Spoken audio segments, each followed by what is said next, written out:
सात रङ एउटै आकृति, हरेक दिन फरक प्रस्तुति। कार्यक्रम इन्द्रेणी। नमस्कार श्रोता, रेडियो कान्तिपुरको नियमित प्रस्तुति इन्द्रेणीमा यहाँलाई स्वागत छ। इन्द्रेणी अन्तर्गत आज बिहिबार हामी आर्थिक गतिविधि प्रस्तुत गरिरहेका छौं। सदा चाहिँ आज पनि कार्यक्रममा हामी यो साताभरका प्रमुख आर्थिक समाचार तथा केही कृषि सम्बन्धी समाचार प्रस्तुत गर्नेछौं। साथै समसामयिक विषयमा एउटा अन्तर्वार्ता पनि प्रस्तुत गर्नेछौं। कार्यक्रम सुरु गरौं साताभरका प्रमुख आर्थिक समाचारबाट। बजेट तर्जुमादेखि कार्यान्वयनसम्मको संरचना परिवर्तन गर्न सरकारलाई सार्वजनिक खर्च पुनरावलोकन आयोगले सुझाव दिएको छ। आयोगले आज राजधानीमा पत्रकार सम्मेलन गर्दै पूर्व तयारी बिना नै बजेट कार्यान्वयनमा लैजाने प्रवृत्तिले प्रभावकारिता नदेखिएको भन्दै बजेट तयारीदेखि नै सुधार आवश्यक देखिएको ठहर गरेको हो। बिना मापदण्ड चालू खर्च वृद्धि, बजेटको मान्यता विपरीत बहुवर्षीय आयोजना छनौट कार्ययोजना बिना परियोजना कार्यान्वयनमा लैजाने जथाभावी स्रोत सुनिश्चितता र अनियन्त्रित खर्चले बजेटको प्रभावकारिता देखिन नसकेको आयोगले जनाएको छ। आयोगका अध्यक्ष डाक्टर डिलिराज खनालले सरकारको खर्च प्रणालीमै समस्या रहेको भन्दै योजना आयोगदेखि योजना निर्माण र त्रिवर्षीय खर्च संरचनामा नै परिवर्तन आवश्यक रहेको बताउनुभयो। बजेट र खर्च प्रणालीलाई सँगै जोडेर अघि बढाउन नसक्दा समस्या देखिएको उहाँको भनाइ थियो। विकास आयोजनाको पुनः प्राथमिकीकरण, 3 तहका आयोजना बाँडफाँड, चालू खर्च नियन्त्रण, सामाजिक सुरक्षाको नियमन र प्रभावकारिता, पुँजी निर्माणमा चालू खर्चको परिचालन, सार्वजनिक सेवा सुदृढीकरण र सार्वजनिक संस्थानमा सरकारको दायित्व कम गर्दै चुस्त व्यवस्थापन लगायतका विषयमा अहिलेसम्म अध्ययन गरेर सुझाव तयार गरेको आयोगले जनाएको छ।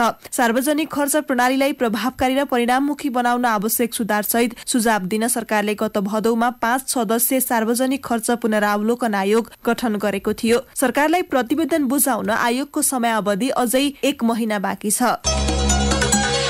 पुँजी बजारमा देखिएको समस्या समाधानका लागि गठित कार्यदलले दिएको अधिकांश सुझावलाई राष्ट्र ब्याङ्कले सम्बोधन गरेको छ। केन्द्रीय तथा वित्तीय संस्थाहरूलाई केन्द्रीय ब्याङ्कले बुधबार निर्देशन जारी गर्दै शेयर बजार सुधारका लागि विभिन्न व्यवस्था गरेको हो। केन्द्रीय ब्याङ्कले शेयर धितो कर्जाको सीमा 50%बाट बढाएर 65% बनाउन ब्याङ्क तथा वित्तीय संस्थाहरूलाई निर्देशन दिएको छ।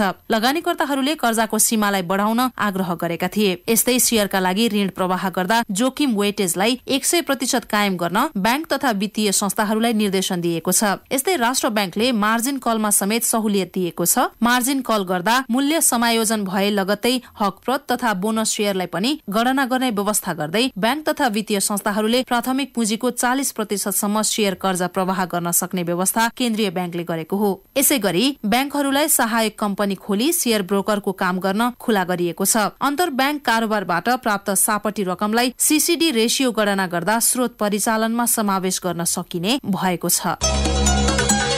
धान उत्पादनमा प्रदेश 2 अगाडि देखिएको छ। चालु आर्थिक वर्षमा प्रदेश 2 मा 14,95,044 मेट्रिक टन धान उत्पादन भएको कृषि तथा पशुपन्छी विकास मन्त्रालयले जनाएको छ। 40,19,006 हेक्टर क्षेत्रफलमा सो परिमाणमा धान उत्पादन भएको हो। कर्णाली प्रदेशमा भने सबैभन्दा कम 1,33,579 मेट्रिक टन धान फलेको छ।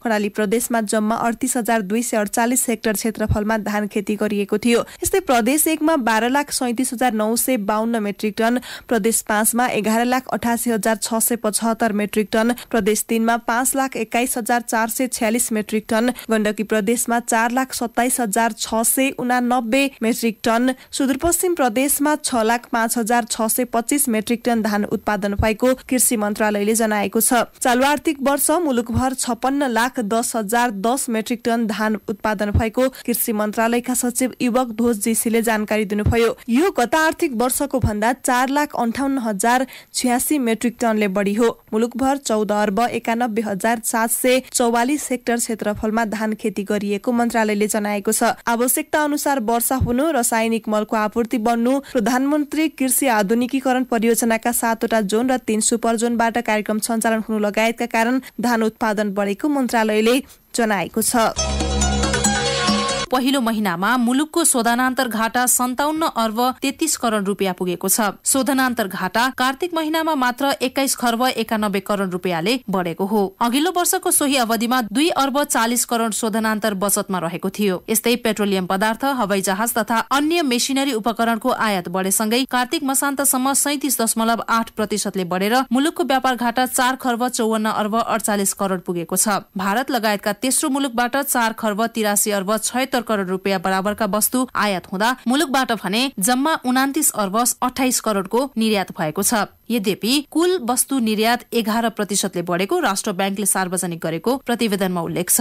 समीक्षा अवधिमा चालू खाता घाटा 88 अर्ब 64 करोड पुगेको छ। यो अघिल्लो वर्षको सोही अवधिको तुलनामा 39 अर्ब 66 करोडले बढी हो। श्रम स्वीकृतिका आधारमा वैदेशिक रोजगारीमा जाने नेपालीको संख्या घटे पनि रेमिट्यान्स भने बढेको केन्द्रीय ब्याङ्कले जनाएको छ। पहिलो चौमासिकमा 36.4%ले बढेर 3 खर्ब 12 अर्ब 26 करोड रेमिट्यान्स मुलुक भित्रिएको छ। खाद्य पदार्थ, यातायात, घरायसी सेवा तथा उपयोगिता र लत्ता कपडाको मूल्य वृद्धि हुँदा कार्तिक महिनामा उपभोक्ता मुद्रास्फीति 4.2% पुगेको केन्द्रीय ब्याङ्कले जनाएको छ। अघिल्लो वर्षको समीक्षा अवधिमा यस्तो मूल्य वृद्धि 3.9% थियो।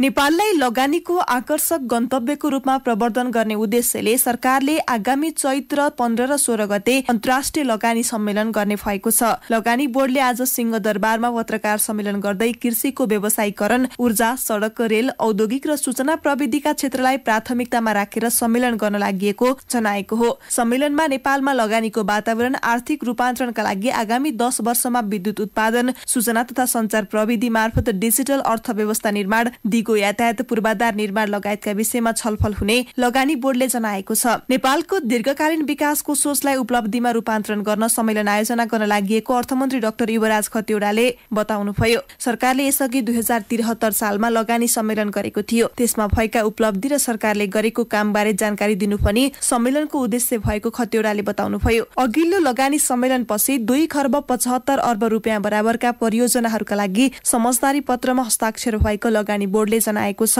यस्तै 23 वटा कम्पनीले विस्तृत सम्भाव्यता अध्ययनमा चासो देखाएको र केहीले परियोजना प्रस्ताव समेत पेश गरेको बोर्डका प्रमुख कार्यकारी अधिकृत महाप्रसाद अधिकारीले जानकारी दिनुभयो। सम्मेलनमा स्वदेशी तथा विदेशी लगानीकर्ता, वित्तीय संस्था, गैर आवासीय नेपाली र विज्ञहरूको सहभागिता रहने लगानी बोर्डले जनाएको छ।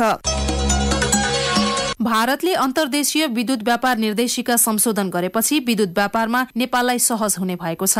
भारतीय केन्द्रीय ऊर्जा मन्त्रालयले 2016मा ल्याएको निर्देशिका परिमार्जन गर्दै छिमेकी मुलुकसँग विद्युत खरिद गर्दा लगाइएका शर्तहरूलाई सहज बनाइएको हो। यसअघि विद्युतलाई रणनीतिक वस्तुको रूपमा व्याख्या गरेको भारतले नीतिगत संशोधन गरी खुल्ला प्रतिस्पर्धात्मक बजार व्यवस्थामा जाने उल्लेख गरेको छ।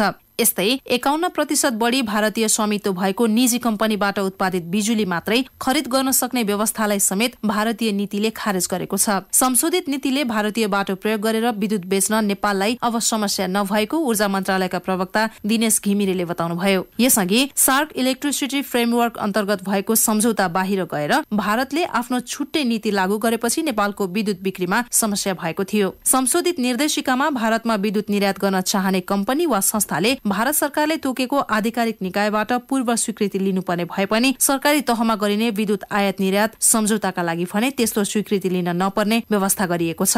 नयाँ निर्देशिकाले दुवै देशका व्यापार प्रवर्धकलाई प्रतिस्पर्धात्मक बजार गर्ने ढोका समेत खुलेको सरकारी भनाइ छ। सुन्दै हुनुहुन्थ्यो साताभरका प्रमुख आर्थिक समाचार। कार्यक्रममा अब प्रस्तुत छ कृषि सम्बन्धी केही समाचारहरू। सिराहाको लाहान स्थित खाद्य संस्थानको सगरमाथा अञ्चल कार्यालयले किसानहरूले उत्पादन गरेको धान खरिद गर्न शुरू गरेको छ। कार्यालयले धानको मूल्य निर्धारण गरी खरिद प्रक्रिया शुरू गरेको हो। संस्थानले प्रति क्विन्टल 2460 रुपियाँ 40 पैसा धानको मूल्य तोकेको छ। संस्थानले स्थानीय बजार भाव भन्दा केही महँगोमा धान खरिद गरेपछि किसानले धान बिक्री गर्न कार्यालय पुर्याउन थालेका छन्। गत वर्ष बजार मूल्यको अनुपातमा संस्थानले कम मूल्य दिँदा लक्ष्य अनुसारको धान खरिद हुन सकेको थिएन। यसपालि भने सुरुवातमै धान खरिद राम्रो भइरहेको नेपाल खाद्य संस्थान लाहानका प्रमुख गंगा प्रसाद शाहले बताउनुभयो। अहिलेसम्म संस्थानले 6230 क्विन्टल धान खरिद गरिसकेको उहाँले बताउनुभयो। अन्य जिल्लाहरूमा भने निजी व्यवसायीले बढी मूल्य दिएपछि आवश्यक धान खरिद गर्न नसकिएको खाद्य संस्थानले जनाएको छ। सिराहाको लाहान नगरपालिका स्थित झुटकी गाउँका किसानहरू अहिले तरकारी खेतीले आत्मनिर्भर बनेका छन्। यसअघि खानेपानीको चरम समस्या रहेको करिब 150 घर परिवारको बसोबासको झुटकी गाउँले अहिले परिचय फेरेको छ। झुटकी तरकारी गाउँका नामले चिनिन थालेको छ। खानेपानी र सिंचाइका लागि खेतमा इनार खनिएपछि गाउँलेहरू मोटर जोडेर तरकारी खेतीमा लागि परेका छन्। अहिले उनीहरूको मुख्य पेशा नै तरकारी खेती बनेको छ। 15 वर्षदेखि तरकारी खेती गर्दै आएका 65 वर्षीय लक्ष्मी यादवले यो सिजनमा काउलीबाटै 1.5 लाख रुपैयाँ आमदानी लिइसकेको बताउँछन्। लक्ष्मी जस्तै शिवदत्त राईले पनि यो सिजनमा 1 बिघा जमिनमा काउली खेती गरेका छन्। झुटकीका किसानले यस वर्ष 30 बिघा जग्गामा गरेको काउली खेतीबाट 80 लाख रुपैयाँको कारोबार गरेको स्थानीय किसान श्रीलाल महतोको भनाइ छ।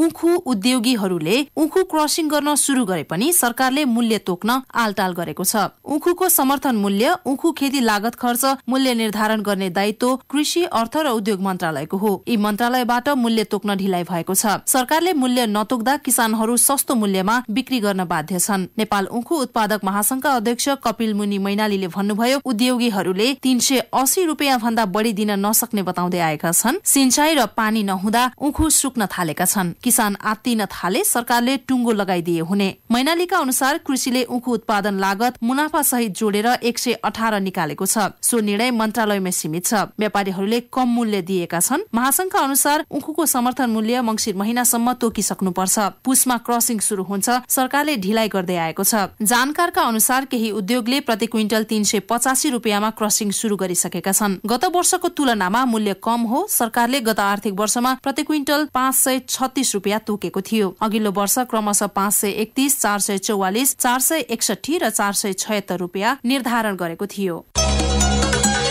धरान कृषि उपज बजारमा कृषक र व्यवसायका लागि हरियो तरकारी र फलफूल राख्न शीतघर निर्माण गरिने भएको छ। वार्षिक 5 अर्बको कारोबार हुँदै आएको बजारमा शीतघर निर्माण पछि वार्षिक 25% कारोबार वृद्धि हुने अनुमान गरिएको छ। आयात प्रतिस्थापन गरी निर्यातमा प्रवर्धन गर्न, कोल्ड चेन उत्पादनदेखि उपभोगसम्म चिसो नै राखी उपभोक्तामा हस्तान्तरण गर्न धरानबाट पाइलट प्रोजेक्टको रूपमा शीतघर स्थापनाको पहल भएको हो। बजार व्यवस्थापक लक्ष्मण भट्टराईका अनुसार समितिले स्विस सरकारको सहयोगमा सञ्चालित संस्था सहज र प्रदेश 1 सरकारको कृषि मन्त्रालयमा प्रस्ताव गरे अनुसार 400 मेट्रिक टनदेखि 500 मेट्रिक टन क्षमताको शीतघर स्थापना हुनेछ।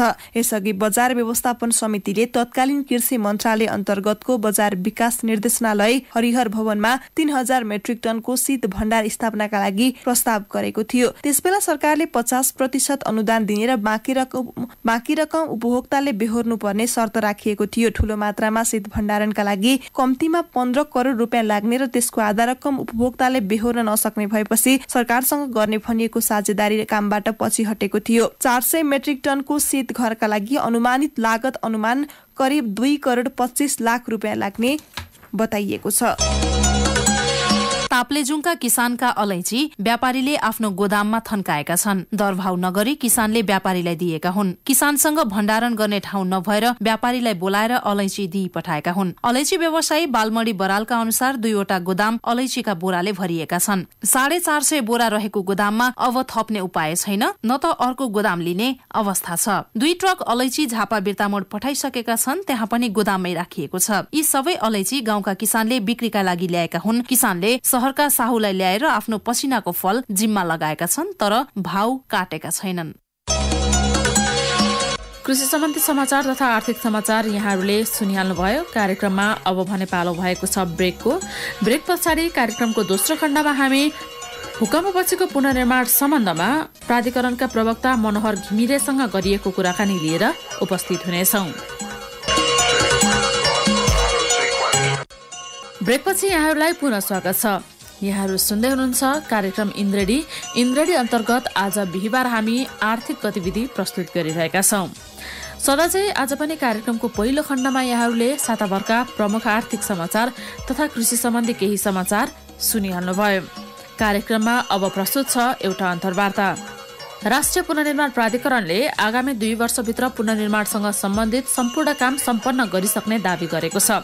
चालु आर्थिक वर्षमा निजी भवन निर्माण सक्ने बताएको प्राधिकरणले आगामी 2 वर्षभित्र सम्पूर्ण शैक्षिक संस्था, सरकारी एवं सुरक्षा निकायका भवनको पुनर्निर्माण तथा पुरातात्विक एवं सांस्कृतिक सम्पदा र भत्किएका सडक संरचना बनाइसक्ने दावी गरेको हो।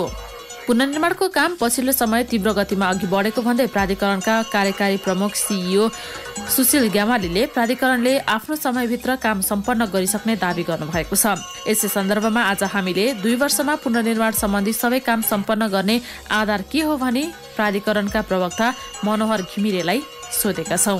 हामीले 2072 को भूकम्पको पुनर्निर्माण गर्नका लागि 2072 पौष 12 देखि कार्यथालनी गरेका थियौं र यो बीचमा भएका उपलब्धिहरूको आधारमा आफ्नो समीक्षा गरी मूल्याङ्कन गर्दा बाँकी अवधिमा चाहिँ अब हामीले काम सम्पन्न गर्छौं। अर्थात् 77 पौषसम्म हाम्रो कार्यावधि हो। योभन्दा अगाडि नै हामी काम चाहिँ सम्पन्न गर्छौं भन्ने हाम्रो त्यसैको आधारमा तय गरिएको अहिलेसम्म गरेका कार्यहरूको आधारमा। तपाईहरुले यसो भनिरहँदाखेरि निजी आवास पुनर्निर्माणको काम पनि सकिएको छैन, सडक निर्माण भयो, अन्य पुनर्निर्माणसँग सम्बन्धित कामहरू, शैक्षिक संस्थाहरूको पुनर्निर्माण भयो, सडकको पुनर्निर्माण भयो, परम्परागत सम्पदा बस्तीहरू, धेरै कुराहरू बाँकी नै छन्। के आधारमा यो हचुवाको आधारमा तपाईहरुले घोषणा गर्नुभयो कि भन्ने छ? होइन, त्यसो होइन। अहिले तपाईले तथ्याङ्कलाई नै आधार मान्नुभयो भने निजी आवास पुनर्निर्माणको सन्दर्भमा जुन सबैभन्दा हाम्रो प्रमुख प्राथमिकता प्राप्त क्षेत्र हो, अहिलेसम्म करिब 90% लाभग्राहीहरूले अनुदान सम्झौता गरिसक्नु भएको छ। 99% पहिलो किस्ता रकम लिइसक्नु भएको छ र घर सम्पन्न गरेको पर्सेन्ट हेर्नुहुन्छ भने 45% लाभग्राहीले घर निर्माण कार्य सम्पन्न गरिसकेको र 72% अहिले निर्माणाधीन अवस्थामा छ र कतिपय जिल्लाबाट अझै हामीलाई तथ्याङ्क अद्यावधिक नभएको अवस्थामा पनि हामीले 77% मा चाहिँ हामी पुगिसकेको अवस्था छ। बाँकी 23%लाई हामीले बाँकी समय अवधिमा सम्पन्न गराउनु पर्ने छ। त्यो पनि हामीले के भनेका छौँ भन्दा अहिलेसम्म पहिलो किस्ता लिइसकेकालाई यो 75-76 भित्र सम्पन्न गर्छौँ।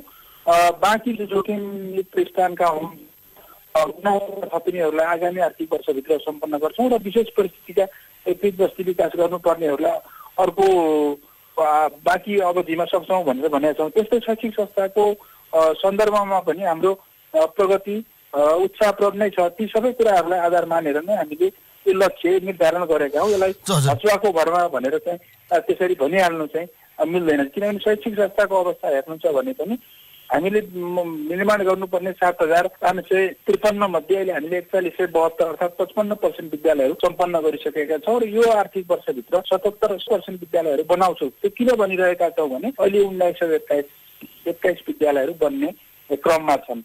आगामी 76-77 मा 90% पुर्याउँछौँ र 77-78 को प्रथम चौमासीमा 100% पुर्याउँछौँ भनेर भनिरहेछौँ। र अहिले हामी विभिन्न जिल्लाहरूमा स्थानीय तहहरूसँग सहकार्य गरेर र पुनर्निर्माणको काममा उहाँहरूलाई बढीभन्दा बढी संलग्न गराएर यसलाई सम्पन्न गर्ने दिशामा पनि अगाडि बढेको हुनाले यो लक्ष्य वस्तुनिष्ठ छ भन्ने हाम्रो मूल्याङ्कन हो। तपाईहरुले निजी भवन निर्माणका लागि जुन सहुलियत दरमा पीडितलाई ऋण दिने भन्नुभएको थियो, त्यो अहिलेसम्म कार्यान्वयन एकदम झिनो भइरहेछ।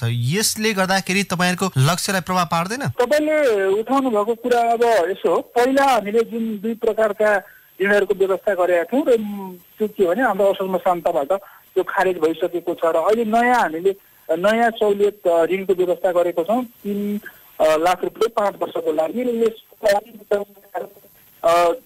ब्याज अनुदान दिने कुरा, त्यसपछि कर्जाको छिटो सुरक्षण गर्ने कुरा, यी सबै कुराहरू व्यवस्थित गरिसकेको हुनाले बैंकहरूसँग विभिन्न चरणमा भएको छलफलबाट पनि उहाँहरूले समेत निर्देशन दिएर सार्वजनिक अपिल नै गरिसक्नु भएको छ कि यो ऋण चाहिँ प्रवाह गर्नुहोस् भनेर आफ्नो सम्बन्धित निकायहरूलाई।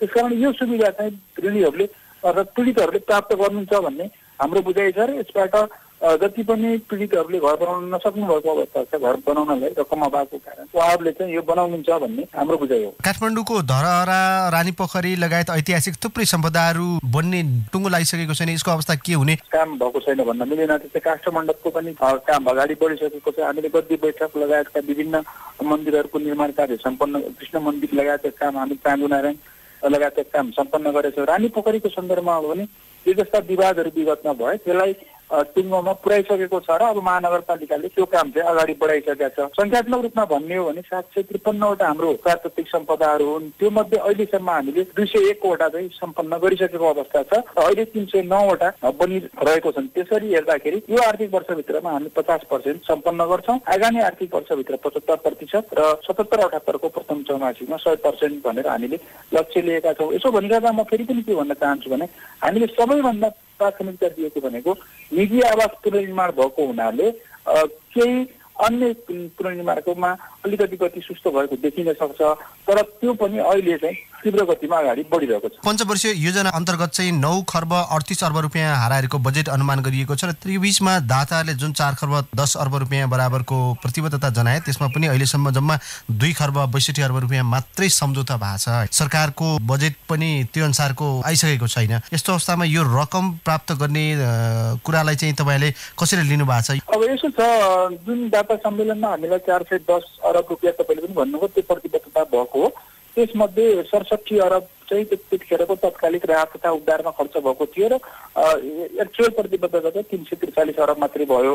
त्यो 343 अर्ब मध्ये 262 अर्बको चाहिँ सम्झौता भइसकेको अवस्था छ र बाँकीहरूसँग पनि हामी द्विपक्षीय बहुपक्षीय छलफल गरिरहेछौँ र कतिपय दाताहरूले हिजो सम्झौता भएको भन्दा बढी दिने ढङ्गले पनि कुराहरू गरिराख्नु भएको छ र नेपाल सरकारले पनि यो निजी आवास पुनर्निर्माण र अन्य पुनर्निर्माणको क्षेत्रमा चाहिँ बजेटको अभाव हुँदैन भन्ने कुरा चाहिँ अर्थ मन्त्रालयले पनि त्यो कुरा भनेको हुनाले रकमकै अभावका कारण चाहिँ यो हाम्रो पुनर्निर्माणमा अप्ठ्यारो पर्छ भन्ने चाहिँ बुझाइ छैन। कमिटमेन्ट अनुसारको रकम चाहिँ प्राप्त गर्नका लागि विदेशी जुन हाम्रो दार्जिलिङ निकायहरू हुनुहुन्छ उहाँहरूसँग हाम्रो छलफल चाहिँ चलिरहेको अवस्था छ र वास्तविक खर्च कति हो लाग्ने हो भन्ने कुराको पनि हामी अहिले निरीक्षणको गर्दैछौँ। त्यो पनि आर्थिक जोगको तपाईँलाई समस्या छैन होइन? जोगको लागि त्यो समस्या चाहिँ हामीले देखिरहेको छैनौँ होइन। के कठिनाइहरू छ त्यो कठिनाइलाई समाधान गर्दै अगाडि बढ्यो भने त्यो समस्या पर्छ भन्ने चाहिँ सकिँदैन, समस्या देखिँदैन अहिले तत्काललाई। निजी आवासतर्फ